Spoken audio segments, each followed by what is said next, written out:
La tendance du Shéla, ou élève, est de s'appuyer sur le maître, plus expérimenté et plus fort. Cependant, le Shéla doit suivre le chemin sur la base de son propre pouvoir, et il ne doit pas être porté par le maître. C'est par ses erreurs que l'étudiant apprend la sagesse. Il est sage que l'étudiant sincère dresse l'inventaire de ses acquis intellectuels et spirituels, mais il devrait aussi faire de même pour ses déficits, qui comprennent toutes les tendances et faiblesses humaines. Il devrait essayer de les éradiquer l'une après l'autre de sa conscience, car s'il ne le fait pas, elles seront plus tard les pierres d'achoppement les plus importantes pour son progrès. Si, pour chaque décision qu'il est amené à prendre, l'étudiant veut bien écouter la petite voix intérieure silencieuse, il entendra certainement le maître lui parler et le conseiller à propos de la procédure la plus sage et appropriée à adopter. À mesure que le voyageur sur le chemin grandit en âge, en sagesse et en expérience, il ressentira mieux la proximité de son invisible mentor. Et même s'il ne peut pas le voir de ses yeux de chair, il sentira indéniablement la radiation et le réconfort de cette présence aimante, tellement intéressée, mais de manière altruiste, à son bien-être.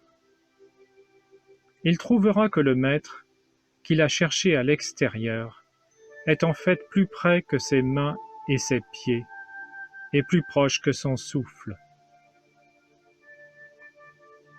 Est-il possible que les Shélas vivent des situations dans lesquelles ils affrontent les épreuves de plusieurs incarnations, alors qu'ils demeurent dans le même corps physique?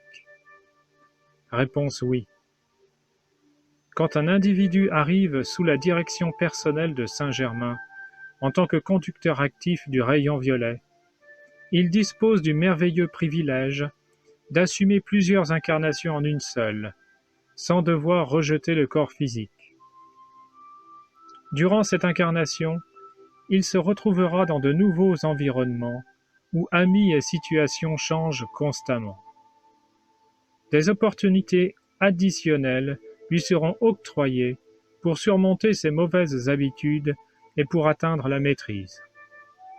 Pour corriger les schémas de disharmonie du passé, l'étudiant doit être positif, déterminé et procéder avec confiance.